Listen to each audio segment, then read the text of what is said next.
लोकसभा चुनाव को मद्देनजर रखते हुए बिहार के पूर्व डिप्टी सीएम तेजस्वी यादव लगातार प्रचार प्रसार कर रहे हैं। जहां तेजस्वी यादव ने कटिहार में एक जनसभा को संबोधित करते हुए लालू यादव के अंदाज में अपना भाषण दिया और इस दौरान उन्होंने मजाकिया लहजे में लोगों को खूब हंसाया। मुख्यमंत्री योगी आदित्यनाथ छत्तीसगढ़ में भाजपा का चुनाव प्रचार करेंगे। बता दें कि सीएम योगी राजनांदगांव, कोरबा और बिलासपुर में जनसभाओं को संबोधित करके भाजपा प्रत्याशियों के पक्ष में माहौल बनाने के लिए जोर लगाएंगे। वहीं बसपा की राष्ट्रीय अध्यक्ष मायावती अमरोहा और गाजियाबाद में चुनावी जनसभाओं को संबोधित करेंगी। लोकसभा चुनाव के पहले चरण में प्रदेश की 6 लोकसभा सीटों पर पिछले चुनाव की तुलना में 8.62% मतदान कम होने से ग्वालियर, चंबल अंचल के भाजपा नेताओं की चिंता बढ़ गई है। वहीं इस बार के लोकसभा चुनाव में भाजपा ने हर मतदान केंद्र पर 370 मत बढ़ाने का संकल्प लिया था। झारखंड के पूर्व मुख्यमंत्री हेमंत सोरेन की गिरफ्तारी के विरोध में आज रांची में इंडिया गठबंधन की बड़ी रैली आयोजित की गई है, जिसकी मेजबानी झारखंड मुक्ति मोर्चा करेगा।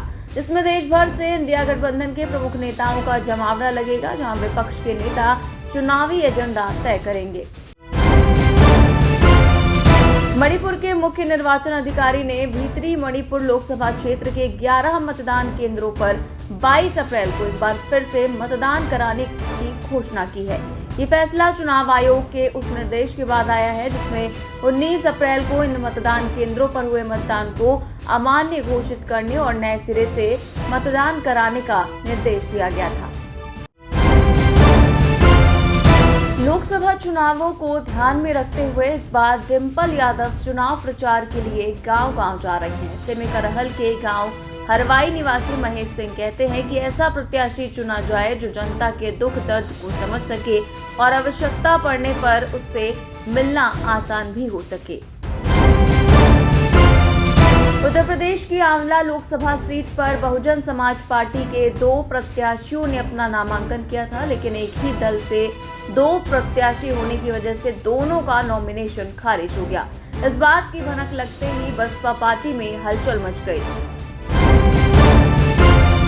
बाबा रामदेव को एक बार फिर से सुप्रीम झटका लगा है और अब योग शिविर के लिए भी उन्हें सर्विस टैक्स चुकाना होगा। बता दें कि अब उनके योग शिविर टैक्स के दायरे में आ गए हैं। स्वामी रामदेव के योग शिविरों का आयोजन करने वाली संस्था पतंजलि योग पीठ ट्रस्ट को अब सर्विस टैक्स यानी कि सेवा शुल्क का भुगतान करना होगा, जिसे लेकर सुप्रीम कोर्ट ने इस सिलसिले में सर्विस टैक्स अपीलेट ट्राइब्यूनल के फैसले को बरकरार रखा है। भारतीय जनता पार्टी के मुरादाबाद लोकसभा सीट से प्रत्याशी कुंवर सर्वेश सिंह का बीते शनिवार शाम को निधन हो गया। उन्होंने शाम 6:30 बजे दिल्ली के एम्स में 71 साल की उम्र में अंतिम सांस ली। बता दें कि कुंवर सर्वेश को बीजेपी की ओर से जब से टिकट मिला था तभी से वो कैंसर से पीड़ित होने के चलते अस्पताल में भर्ती थे। वहीं उनके निधन पर पीएम मोदी ने दुख जताया और कहा कि उनका जाना पार्टी के लिए एक अपूरणीय क्षति है। यूपी के अलीगढ़ में भाजपा कार्यकर्ताओं ने लोकसभा चुनाव के बीच आचार संहिता की जमकर धज्जियां उड़ाई। जहां भाजपा कार्यकर्ताओं ने शहर के सेंटर पॉइंट इलाके में बसपा प्रत्याशी के प्रचार में लगी कार को घेर लिया और पार्टी के झंडे लहराते हुए जमकर नारेबाजी की। वहीं ड्राइवर के साथ हुई अभद्रता का वीडियो जमकर वायरल हुआ, जिसकी भनक लगते ही बसपा पदाधिकारियों ने मामले की शिकायत पुलिस से की है।